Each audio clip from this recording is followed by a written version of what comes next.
Apa artinya? Anak emak. Keindahan, bahkan Maslika artinya bidadari, dan saya akan mencari bidadari itu. Cuma sayang, umurnya beberapa tahun yang lalu dia baru 9 tahun.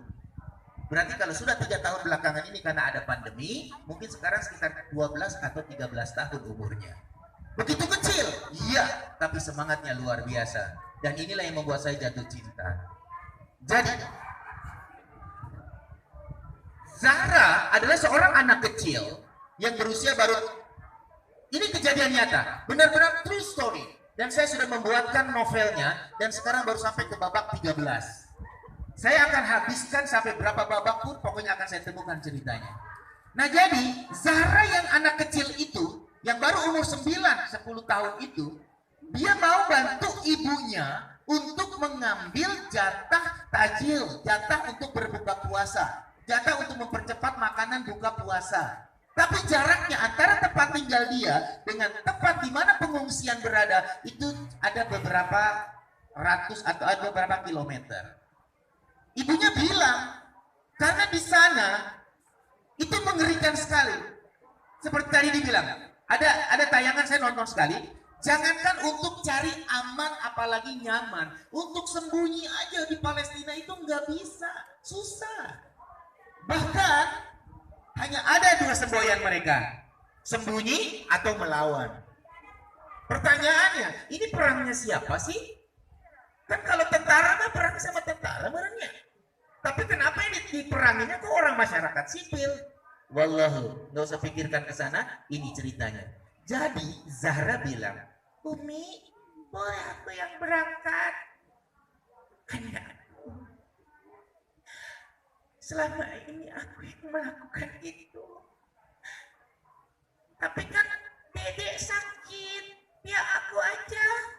Jadi si Zahra, dia berangkatlah pergi untuk mengambil makanan itu dengan menyamar sebagai laki-laki. Dia nyamar sebagai laki-laki.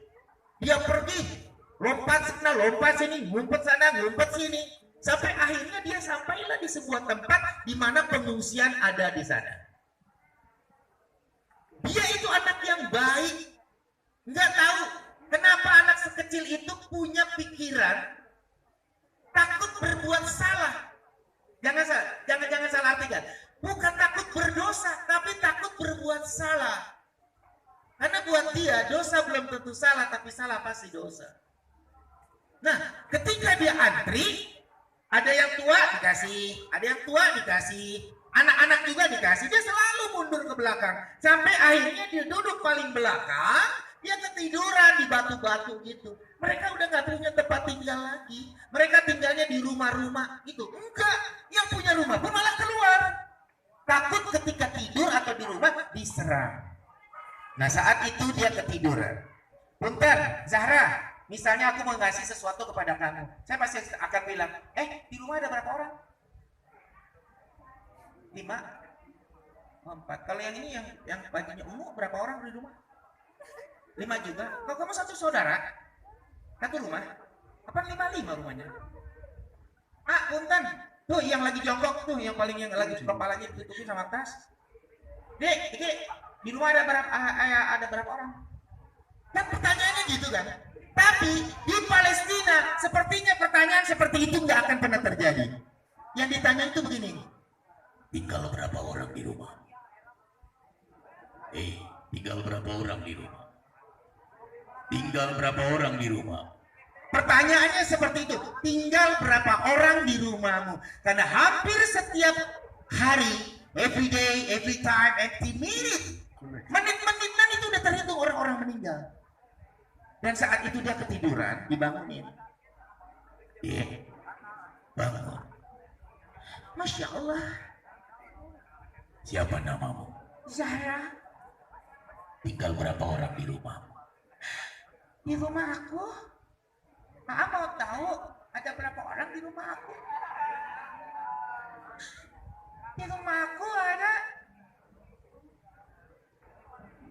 Abi, Umi, Aza, Dede sama kakak.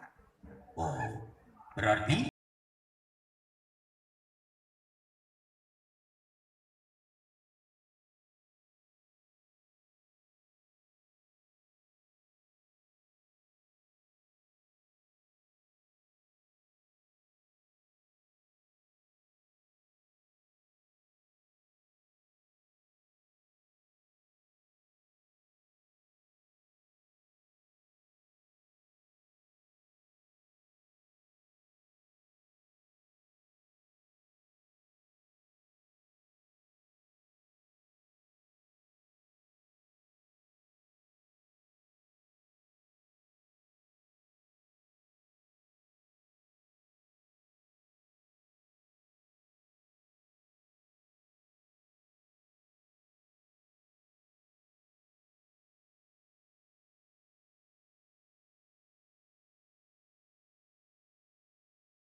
dan ngerinya tiba-tiba mengerti. Ya udah kalau gitu katakan supaya aku mengerti. Aku itu bukan kangen sama siapa-siapa. Lalu kangen sama siapa? Aku kangen sama bapak. Bapak kamu. You. Aku kangen samamu kata dia. Sama kamu. Kenapa? Kita setiap hari ketemu, bercanda, bahkan kadang kita bertengkar-tengkaran. Aku kangen kamu jadi imam aku. Karena dia waktu nangis itu masih pakai mukena. Jadi ceritanya dia tuh sholat tahajud meren. Nggak meren bener ya. Dia sholat tahajud, mungkin dia pikir dia pengen tuh suaminya enak banget ya. Dia sholat tahajud, suaminya cuma tidur di tempat tidur. Setelah saya bilang, oke, baik ya. Saya rangkul, saya langsung kamar mandi saya langsung. Sampai di kamar mandi saya segini. Tolong ambilin anduk. Nah kebiasaan itulah yang kami lakukan. Nah insya Allah saya selalu terbawa dengan emosi dan selalu terbawa dengan situasi-situasi yang imajiner. Jadi saya untuk masuk ke kamar mandi dan jongkok beberapa menit, beberapa waktu di toilet, keluar bisa novel. Nggak tahu. Seneng banget membuat cerita. Nah inilah mereka mengajak saya untuk keliling Garut dalam seminggu ini, bahkan sampai kemarin Ciamis, Tasik, dan sampai Bandung bolak-balik. Alhamdulillah, insya Allah besok saya sudah kembali ke Jakarta. Dan ada satu cerita yang menarik dalam kegiatan mereka, Bapak. Ini punten, kalau ada yang berani melawan dan membuat cerita ini, silakan serahkan kepada saya. Gitu. Ini ada cerita kalau melihat cuma tadi dibilang bahwa di Palestina ada bom yang menghancurkan, bahkan semua barang-barang gedung-gedung di sana dihancurkan. Bahkan saya juga ikut mencatat, ternyata